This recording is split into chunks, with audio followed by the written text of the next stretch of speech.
Hey guys, what's up? My name is Dan and welcome back to this channel. Today we're going to be talking pretty much depressingly about Arsenal. We're in a bit of a bad run right now, again. A couple of poor results in the league and in the EFL Cup semi-final against Newcastle. We'll talk about the Premier League game first. Obviously, we had a really decent win against Brentford about a week ago now. And then we ended up having to play Brighton away as well. We always knew that was going to be a tough game. It's always tough against Brighton. It's tough right now. We've got players off sick. We've got injuries. It's just not a really good time to be playing for Arsenal right now and being a fan of Arsenal right now. But having said that, with the first half of the Brighton game, we dominated them. I mean, we controlled the game. We controlled them pretty much the entire game, to be honest with you. By far the better team. We were controlling the game at their home. They were blatantly looking to sit back deep and then kick us on the counter like all teams try to do right now. And they were doing a decent job until Ethan Nwaneri, the star boy right now, 17 years old, comes in and scores a really good goal in the first 16 minutes or so. Really brilliant goal. But it's one of the few rare times that we were through on goal and had a decent shot on target. I mean, the whole game we only had 3 shots on target, which is absolutely crazy. It just shows you how defensive Brighton were playing. And, you know, they only had 4 shots on target, and one of them was a penalty that they were rewarded. I'm going to talk about the penalty, obviously. I don't want to make this a long video. I don't want to talk about it too much, otherwise I'll end up ranting too much, and I don't want to do that.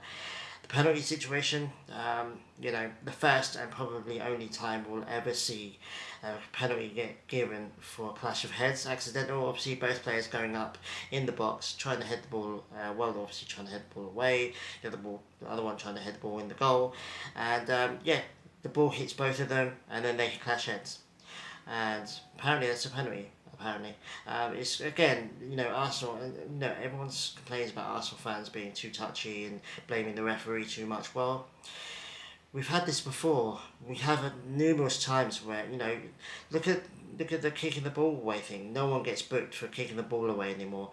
When we did it in the first couple of games of the season, it cost us points. We got players sent off, second yellow cards for people kicking the ball away. But Declan Rice only did it a couple of yards. He didn't exactly boot it away or punt it away or whatever. He tapped it away and he still got sent off for it. Now you can't even get a yellow card for it. It's once and once only. We're the only players that have gotten booked for it. I think maybe one other player and one other team, I can't remember who it was, got booked for it way back when. But it's done now. No one cares about it anymore. Referees don't bother about it anymore. And it's all the case. It's numerous other cases of just random rules that are invented for Arsenal to book Arsenal players, and then no one else ever gets booked for it. Like the Gabriel Martinelli thing last season, where he got 2 yellows at the same time. Like, you can't do that. You have to book.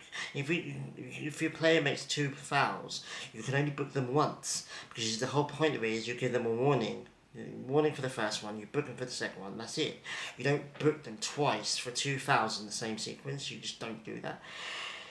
It's just, you know, Arsenal fans get accused of being too touchy. Well, you'd be touchy too if, you know, you got a player sent off or a player penalty awarded against you for something that no one ever gets booked for. It's not even a foul. It's not even an offence.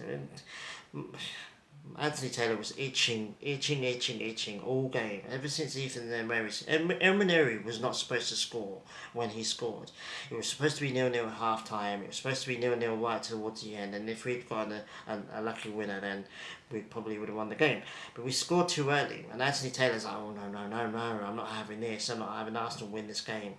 I want to make it all about me as well, so I'm just going to, as soon as the Brighton player goes down in Arsenal's box, I'm going to give it, no matter what it is, and I'll just justify it later. And Dermot Gallagher will have to go on TV and somehow magically explain it away like he always does.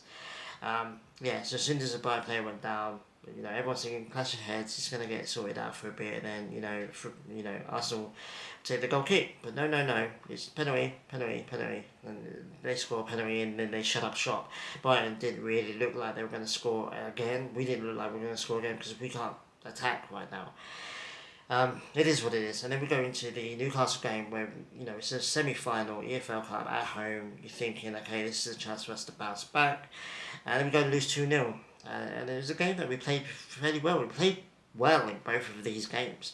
It's not like we played trash and we were completely ridden off the park. We played well. We should have gotten results out of both games. We should have won the Brighton game. It should have been 1-0.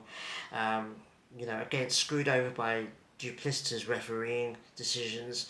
Again, I've said it to multiple people. I'll stop crying about this penalty against Brighton if you provide me. If it happens again, if any other teams, their players hit heads and one of them gets a penalty for it, if it happens again, just one other time, I'll hold my hands up and go, okay, maybe it's a new rule.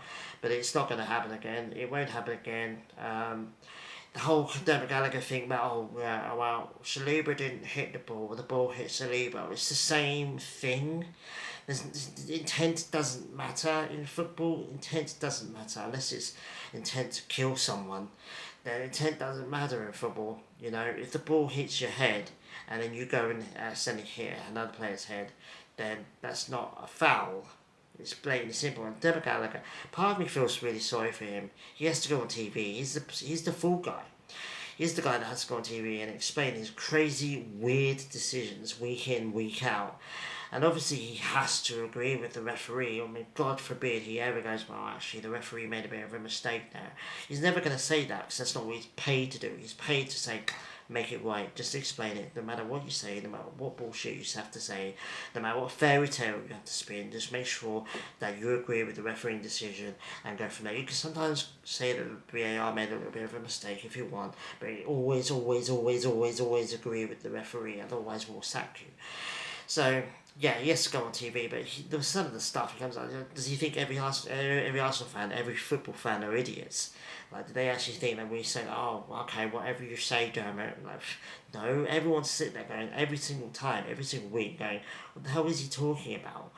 Is he actually being serious, or is this some kind of weird joke? But it is what it is. So yeah, at the moment, it is what it is, and then we're going to lose 2-0 to Newcastle at home in the EFL Cup. Mountain to climb now, going away to try and get a win. I think we could do it. We could beat Newcastle 2-0, and then it goes to penalties, and then we might win it. But it's just, conceding 2 goals at home, losing 2-0 at home is very, very rare for Arsenal. This sucks because we need to win a trophy this season. Arteta needs to win a trophy, and I'm nowhere near an Arteta out. I think Arteta out is a stupid people, and they're just doing it because he gets some clicks on the internet. But he does need a trophy now. It has been a few years now, 5 years or whatever, since he's won a trophy. He needs one, and even an EFL Cup will do. The EFL Cup, put Eric Ten Hag in the job for 6 extra months than he should have done. If he'd lost that final, he would have been sacked last summer, it'd be 6 months before. So, would keep him in the job, make him a little bit more secure. We need to start getting trophies to back up the fact that Arteta is a top coach and we're a top team and we're doing really well right now, and we need trophies, and this is a perfect opportunity to throw it away against Newcastle, and then Liverpool losing to Spurs 1-0 of all people.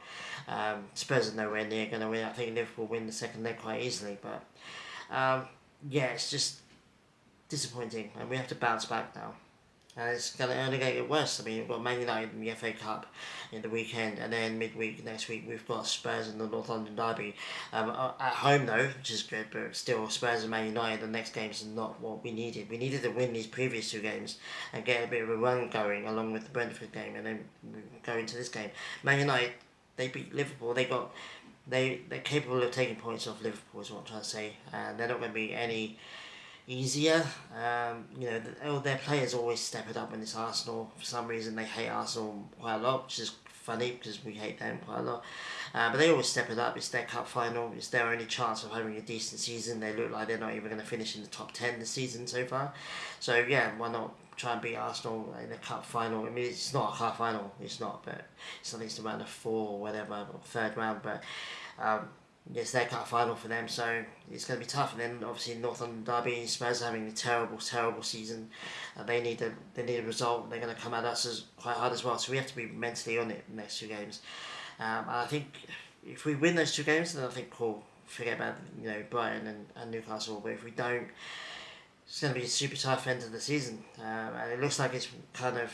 It looks like we're rattled right now. It looks like we're falling off the rails a little bit, but we always bounce back. So we'll have to wait and see. But anyway, guys, let me know what you thought about the 2 games. Do you think we can win the next 2 games? We're still in the Champions League as well. Got Zagreb coming up. Yeah, let me know what you think about our trophy prospects. Do you think we can win the trophy this year or not? Yeah, anyway guys, thanks for watching. I'll be back as soon as I can, probably after the Spurs game next week, but we'll have to wait and see. But yeah, anyway guys, thanks for watching, and I'll see you guys very soon. Adios.